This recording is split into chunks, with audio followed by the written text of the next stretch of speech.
Bonjour, bonjour et bienvenue dans cette formation en ligne pour cette première semaine où j'ai vraiment la joie et la chance de commencer en extérieur et j'ai trouvé que c'était une belle inspiration que d'aller commencer cette formation dehors puisque le thème de ce premier cours est ouvert ou fermé et qu'à la fois nous avons ces arbres derrière nous, voilà, qui sont en phase de pause, en phase de sommeil. Ils ont perdu leurs feuilles, ils se sont refermés pour mieux renaître bientôt. Et donc ils vont symboliser la fermeture dans ce cours.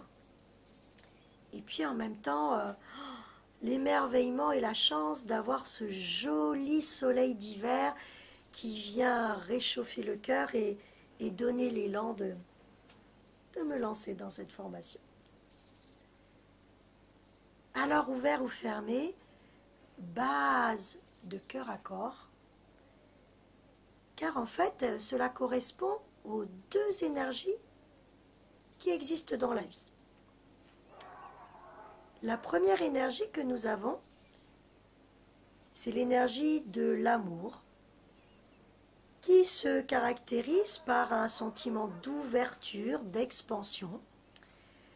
C'est toutes les fois où vous vous sentez de l'énergie vitale, que vous vous sentez joyeux, optimiste, enthousiaste, créatif, spontané, que vous avez envie de vous lancer des défis et de vous engager, que vous vous sentez confiant, que vous avez envie d'être en lien avec les autres.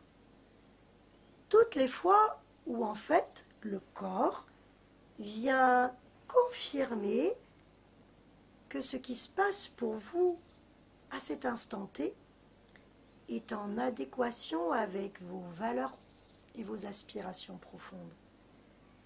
Et ça se matérialise par l'ouverture, comme ces jolis oiseaux qui chantent autour de nous et ce joli soleil qui resplendit. Alors cette formation va vous aider à être de plus en plus présent et conscient dans ces temps d'ouverture, pour les savourer davantage, pour en profiter pleinement, les imprégner, garder une empreinte à l'intérieur pour amener ce bon, ce beau, cet agréable en nous. Et tous ces instants sont des instants de ressourcement qui ramènent le rééquilibre à l'intérieur de nous et nous permettent ensuite d'être plus aptes à dépasser les difficultés et les épreuves que nous avons à traverser, comme toute personne dans notre vie, car la vie est faite de moments de simplicité, de moments où nous devons aller affronter nos peurs et nous dépasser. Donc première énergie, énergie d'amour. Déjà observez comment ça résonne dans votre corps quand je vous en parle. Est-ce que ça a permis déjà une respiration plus fluide, un sentiment de plus d'ouverture, de légèreté, plus de joie en vous? Peut-être que c'est aussi un espace un peu compliqué en ce moment dans votre vie, si vous traversez quelque chose de difficile. Et pourtant, ce qui est important de comprendre, c'est que même dans les moments difficiles, par la pratique, nous pouvons nous aider en prenant l'intention de nous ouvrir et en nous offrant des temps où chimiquement et biologiquement, nous allons permettre à notre corps de récupérer des forces et d'augmenter son taux vibratoire et une meilleure harmonisation dans nos énergies. Donc voilà pour la première énergie. La deuxième énergie que nous connectons dans notre vie est l'énergie de la peur. Peut-être déjà rien qu'en prononçant le mot, vous avez senti que quelque chose de différent s'est passé dans votre corps. Pourtant, cette énergie est utile et nécessaire. Dans notre façon duelle et égotique de voir la vie, Nous avons appris à ranger les choses dans les bonnes choses, les mauvaises choses, les choses bonnes, les choses mauvaises. Alors qu'en vérité, l'énergie de la peur est au départ une énergie qui nous maintient en vie. Il y a un processus chimique et biologique à l'intérieur de notre corps qui permet en cas de danger, en situation de stress, de phase d'alarme, de déclencher tout un processus judicieux pour que nous puissions veiller et nous protéger dans notre vie et fuir si nous avons besoin de nous mettre à l'abri ou attaquer si nous avons besoin de nous défendre. Nous allons voir que l'énergie d'amour ou l'énergie de peur, c'est simplement une avalanche hormonale correspondant à notre système nerveux et déclenchant en nous une cascade qui va amener ou à l'ouverture ou à la réaction. Et nous voyons que dans un cas de danger, cette réaction est saine, utile et nécessaire. Bien sûr, ce dont je vais vous parler aujourd'hui et ce qui nous fait souffrir, ce sont les fermetures que notre mental nous donne à expérimenter dans notre quotidien alors que nous ne sommes pas en réel danger de vie. Ce sont les fermetures qui sont liées à des peurs que nous avons ancrées en nous, que nous avons cristallisées à l'intérieur de nous, suite à des expériences que nous avons vécues, et surtout des expériences de notre enfance, que nous avons vécues avec les ressources de l'enfant, qui étaient quand même des ressources limitées, et surtout un enfant qui était dépendant de son environnement. Et nous avons créé des schémas neuronaux à l'intérieur de nous qui peuvent être réactivés à tout moment de notre vie si le contexte, la situation vient réveiller, vient réanimer d'anciennes peurs, voire d'anciennes blessures, voire d'anciens traumas. Et à ce moment-là, le cerveau va l'analyser comme étant un danger imminent, parce qu'au moment où cette empreinte a été faite, cela a été perçu comme un danger grave imminent. Et alors que nous sommes des adultes avec de nouvelles ressources et de nouvelles compétences, nous allons à ce moment-là être happés par la peur et par la réaction chimique qui va se passer et être dans la réaction, parfois même amenant un troisième état qui est la sidération, incapable de bouger, capable de réagir, ou des réactions de fuite, c'est-à-dire nous allons éviter le problème, ne rien dire, rentrer tout à l'intérieur. Ça, c'est plutôt une fuite tournée en nous. Ou nous allons claquer la porte, éviter d'aller à l'endroit, quitter l'endroit, c'est-à-dire que nous allons fuir pour éviter d'affronter le problème. Ou alors des réactions d'attaque, attaque vers soi avec de l'auto-jugement, de l'auto-sabotage et vraiment une attaque qui va se matérialiser dans des douleurs, des crispations, des émotions contenues. Par exemple, toutes les fois où on s'empêche de dire, où on s'empêche de montrer notre désaccord, où on garde tout pour nous. Et ça, c'est de l'agressivité passive, c'est toujours de l'attaque. Ou alors des moments où nous avons des réactions intempestives, peut-être nous mettant en colère ou ayant des angoisses qui nous dépassent ou des chagrins qui nous accablent.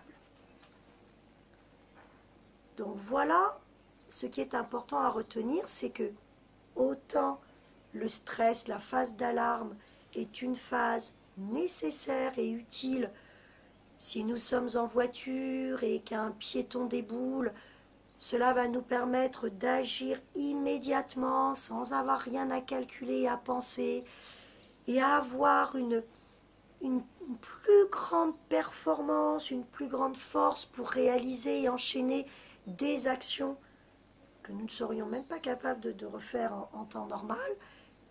Et nous allons pouvoir éviter ce piéton. Nous allons pouvoir soulever des charges incroyables pour délivrer un enfant emprisonné sous un poids. Nous allons pouvoir décupler parce qu'à l'intérieur de nous, il y a un axe du stress qui va décharger les hormones exactes, nous permettant ce surpassement de nous. Comme il y a un réel danger, nous avons possibilité de décharger ces hormones par toutes ces réactions en tension qui vont permettre de mettre à l'extérieur ces hormones. Et puis juste après, nous avons un coup de fatigue, envie peut-être de prendre un morceau de sucre ou de se poser. Et puis le danger écarté, nous allons reprendre notre vie tranquillement et retrouver l'ouverture et le rééquilibre à l'intérieur. Ce qui fait souffrir, ce sont les fermetures que nous pouvons avoir souvent, voire de façon permanente, quand tout l'environnement est connecté à des peurs et des croyances limitantes réactivées fréquemment par notre mental et nous amenant même jusqu'à un stress chronique, c'est-à-dire que nous sommes sans arrêt dans cet état d'alerte, même si dans notre vie il n'y a pas réellement d'urgence et que nous ne sommes pas au niveau vital en danger. Et cela est extrêmement souffrant, cela est extrêmement épuisant. Et surtout, cela n'aboutit à aucun résultat, si ce n'est à long terme de passer en phase 4 du stress, amenant dépression, maladie, burn-out, jusqu'à des maladies qui peuvent mettre notre processus vital en jeu et nous amener jusqu'à perdre la vie. Donc, si vous suivez cette formation, c'est que vous sentez bien que vous avez encore la capacité et les ressources de vous questionner et de vous améliorer. Donc rassurez-vous, vous n'êtes pas sur la dernière phase, il y a cet élan en vous qui est là. Mais peut-être que vous avez une très bonne gestion de votre stress et que cette formation, vous l'avez choisie pour et vous épanouir encore davantage, pour augmenter vos potentiels.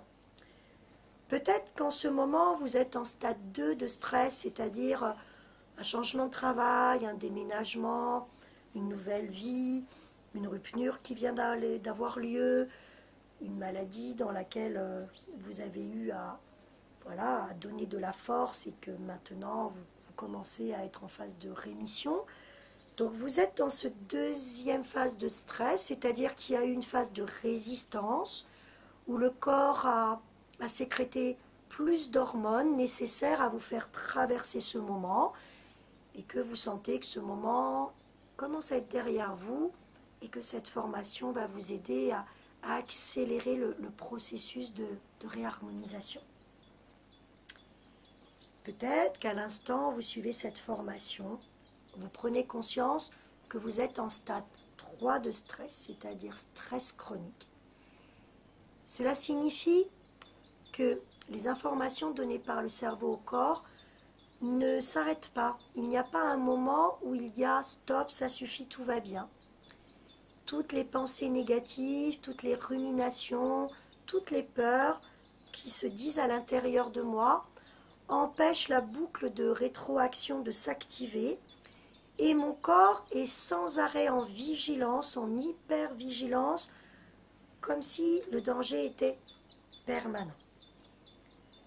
Comment je sais que je suis en stress chronique?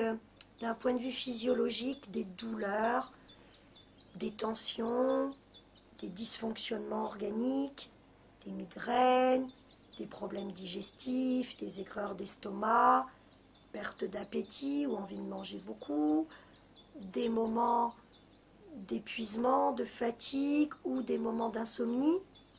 Il y a tout un tas de symptômes dans mon corps qui viennent dire « Ouh là là, attention, on est en stade 3 de stress et là, il est vraiment important de pratiquer des techniques pour réguler le système nerveux et puis dans un second temps de me faire accompagner par un professionnel pour aller vraiment chercher dans ma vie ce qui dysfonctionne et ce que j'ai besoin d'avoir le courage de changer ou la sagesse de lâcher. Et ça se fait accompagner quand on est en stade 3 parce que si vous avez encore la croyance que vous pourrez y arriver tout seul, c'est faux. Et vous risquez de passer en stade 4 sans avoir eu la possibilité d'être encore dans cette force, dans cette vitalité, de pouvoir quand même agir plus efficacement. D'un point de vue comportemental, le stade 3, c'est de l'irritabilité, de l'impatience ou un repli sur vous-même, beaucoup moins de facilité dans les relations avec les autres, vraiment le sentiment d'être agressé ou d'être agressif, de l'hyperactivité, on se remplit pour justement pas ressentir cela, ou de la procrastination qui consiste à plutôt laisser tomber, remettre à plus tard et avoir du mal à tenir ses engagements. D'un point de vue de tout ce qui est psychique et mental, ce sont beaucoup de pensées négatives, des ruminations, peut-être des phrases qui reviennent en boucle, des scénarios anciens ou futurs qui reviennent sans arrêt avec peut-être du ressassement, du ressentiment, de la rancœur, de la culpabilité pour quelque chose passé ou de l'anxiété anticipée pour l'avenir, la peur de quelque chose, peur de ne pas y arriver, peur de tomber malade, peur de perdre son travail, peur. Le cerveau n'arrive plus à être dans le moment présent, tellement le mental l'embarque dans les pensées négatives tournées vers le passé ou les pensées négatives et anxieuses tournées vers le futur. Et donc le corps continue de décharger toute cette cascade hormonale, croyant être en état d'alerte.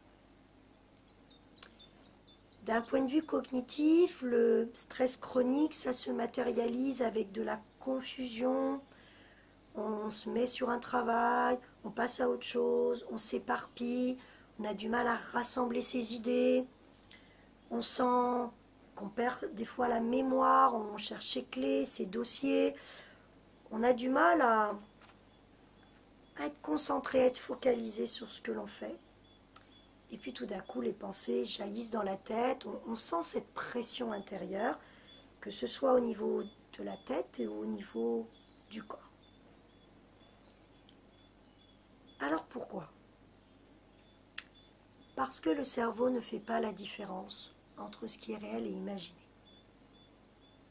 S'il y a un danger réel, le cerveau capte l'information du danger réel, c'est bien dans le cerveau reptilien qui est le premier étage de notre cerveau. Ça va être analysé par notre cerveau limbique et notre néocortex qui vont rentrer en communication pour bien analyser que c'est une situation d'urgence et de danger, en fonction des expériences que nous avons déjà vécues, en fonction des programmes qui sont déjà à l'intérieur de notre cerveau, il va y avoir reconnaissance du danger et activation du cerveau reptilien qui va donc déclencher l'axe du stress pour réagir et sauver notre vie. À ce moment-là, c'est l'hypophyse et l'hypothalamus qui rentrent en communication et qui sécrètent l'ACT et l'ACTH, venant donner une action au niveau des glandes cortico-surrénales pour décharger l'adrénaline nécessaire à l'activation du système sympathique qui est dans notre système nerveux, le système de l'action, de la contraction musculaire. Cela va accélérer le rythme cardiaque pour mieux oxygéner nos muscles et pouvoir courir plus vite ou avoir plus de force. Nous allons respirer de façon plus courte et plus accélérée. Augmentation de l'acuité visuelle, arrêt de la digestion et tout ce qui sera mécaniquement utile pour pouvoir fuir ou attaquer le plus efficacement possible. Ça, c'est donc dans la phase d'alarme avec un réel danger. Et juste après, comme je vous le disais tout à l'heure, il va y avoir un message inverse qui va vous dire ok, ça y est, c'est passé, ça va. On a pu secourir la personne, on a pu donner le bon coup de volant qu'il fallait pour éviter le piéton. Tout le monde va bien, on relâche, petit coup de fatigue parce que bien évidemment cela joue au niveau hormonal dans le corps. Mais comme la grande notion de secours, c'est de comprendre que le cerveau ne fait pas la différence entre ce qui est réel et imaginé. Vous pouvez être dans votre canapé, assis à votre bureau, sur une plage en vacances, et cogiter dans votre tête sur le passé ou sur le futur, et ressasser, et ruminer, alors qu'il n'y a absolument aucun danger vital autour, et que, au contraire, vous seriez même normalement dans une phase de ressourcement et de détente. Et pourtant, à l'intérieur de vous, vous sentez des contractures, mal à la tête, boule dans la gorge, boule dans le plexus solaire, problèmes digestifs, des douleurs dans le dos, dans les épaules, un sentiment de rétrécissement, d'un malaise intérieur. Cela signifie qu'à ce moment, de façon inconsciente la plupart du temps, vous étiez en train de vous reconnecter à des pensées négatives reliées à des peurs et des croyances limitantes qui vous maintenaient d'un point de vue mental dans un état d'urgence et d'alerte en vous. Et le cerveau a simplement reçu cette information. Et comme lui, dès qu'il a une information, son travail, c'est de traiter l'information.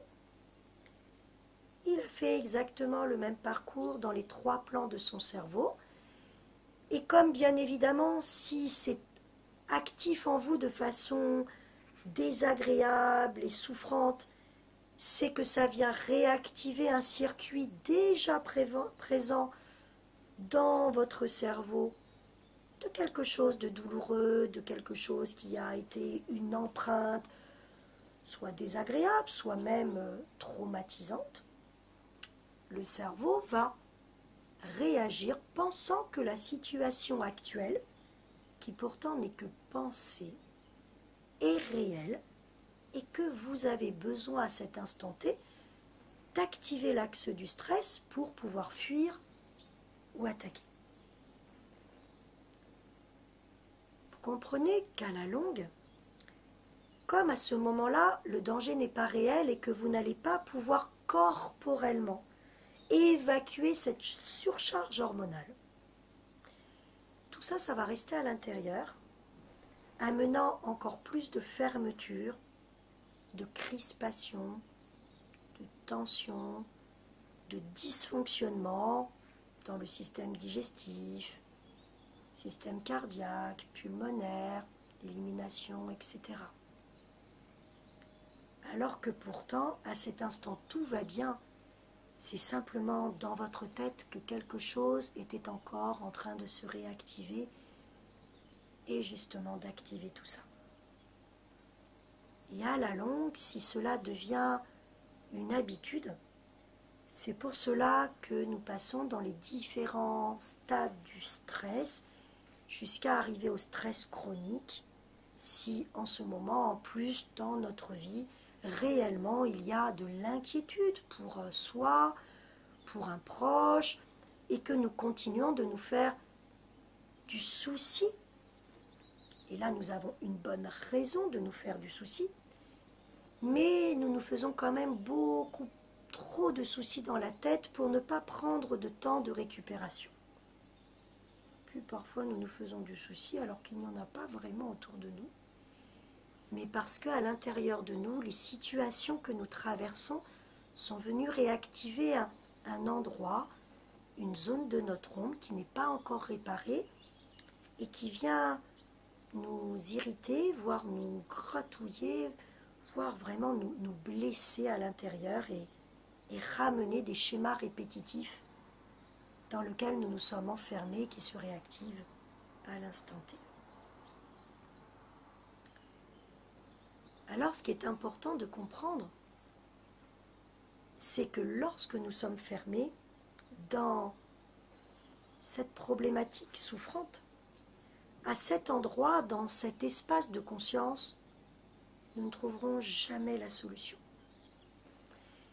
Car c'est bien Einstein qui disait ça, nous ne pouvons pas résoudre un problème sur le plan de conscience dans lequel nous l'avons créé. Toutes les solutions que nous allons trouver vont être les solutions liées à ce qui a créé le problème, c'est-à-dire les peurs et les croyances limitantes.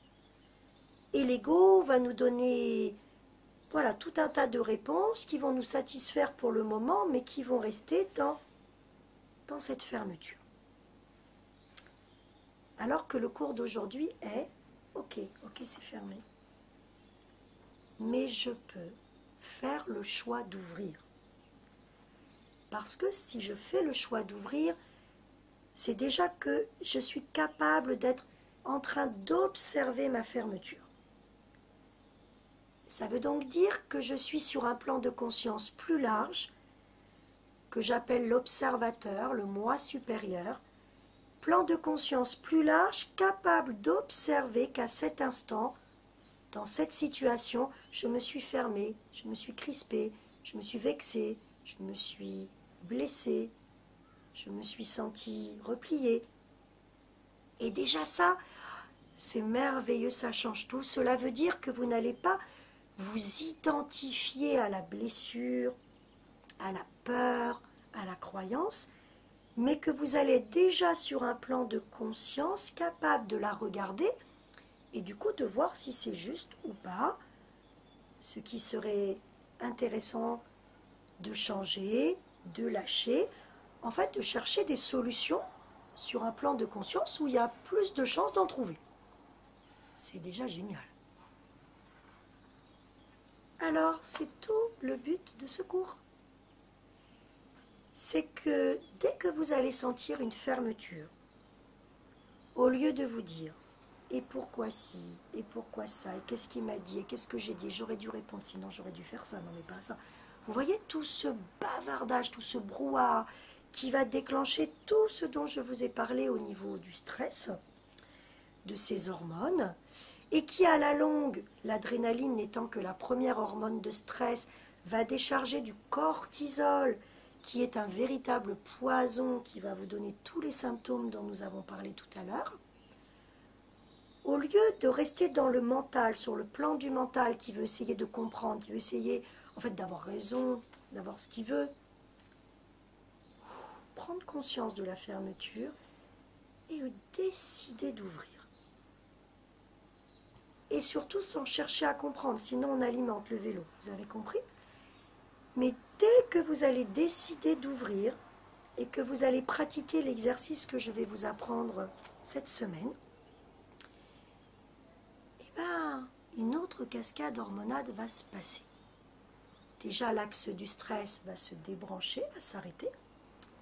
Et puis, à la longue, avec l'engagement et l'assiduité de votre pratique, vous allez activer en vous de nouvelles hormones et un nouveau système.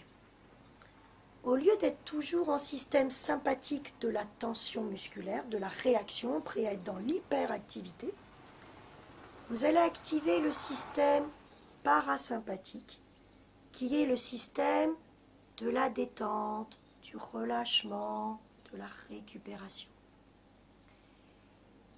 Et vous allez laisser en vous de belles hormones comme la dopamine, la sérotonine, se diffuser, vous amenant une sensation de bien-être. Ce sont les hormones qu'on appelle les hormones du bonheur.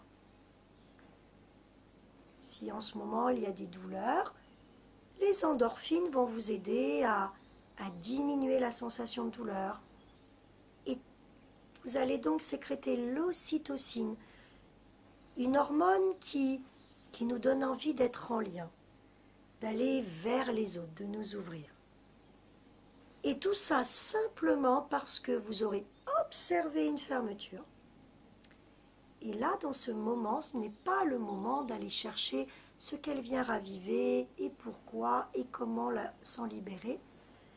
À l'instant présent, c'est reprendre, vraiment reprendre l'engagement, de s'ouvrir, de se faire du bien, d'arrêter de s'auto-empoisonner, de s'auto-saboter.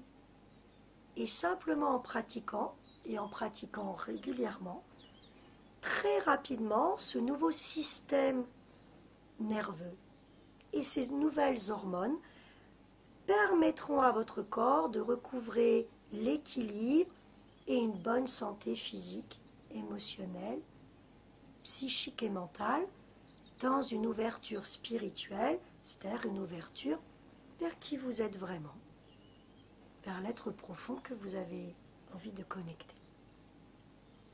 C'est merveilleux, n'est-ce pas? Alors j'espère que ce cours vous aura donné envie de comprendre comme il est important dans un premier temps, même si plus tard nous allons travailler sur les pensées, sur leur incidence, sur comment les modifier, comment créer de nouvelles qui correspondent à vos aspirations, à vos valeurs. Pour le moment, ce n'est pas encore temps de cela. Il est temps d'avoir l'engagement et la volonté de prendre conscience que nos pensées ont une action immédiate sur notre état d'être. Et que ce qu'il faut, c'est que j'arrive à débrancher, à calmer mon mental, à arrêter qu'il soit dans le passé ou dans le futur. Et que la seule solution, c'est de le ramener dans le présent. Et pour le ramener dans le présent, c'est l'attention que je vais mettre dans la pratique, la focalisation de ma concentration sur ma respiration que je vais vous apprendre en 3 plans pour connecter vos 3 plans de conscience, qui va me permettre de débrancher l'axe du stress, d'activer de nouvelles hormones bonnes pour moi et de ralentir le flot qui me ramenait dans des schémas de souffrance dans lesquels je n'ai pas besoin d'aller et dans lesquels je ne trouverai jamais la solution. Mais dans cet instant de ressourcement, de réalignement, je vais prendre de la hauteur, je vais me détacher du problème. Et non seulement je vais me sentir mieux dans le corps, émotionnellement je vais me sentir moins happée par mes émotions douloureuses et connectée à ma dimension psychique et mentale, plus ouverte, plus dans la clarté. Je vais pouvoir, avec cette prise de hauteur, trouver de nouvelles solutions, envisager de nouveaux comportements, prendre de nouvelles décisions pour moi. À ce moment-là, dans ma dimension spirituelle qui me relie à mon cœur, je me sentirai plus en phase avec moi et j'aurai déjà fait un travail remarquable qui est celui de prendre soin de moi. Voilà ce premier cours ouvert ou fermé.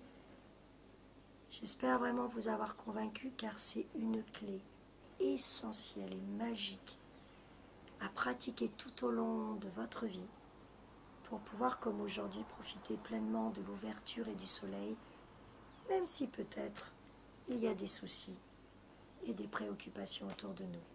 Il y a des moments où nous pouvons revenir à l'instant et dans l'instant, tout va bien.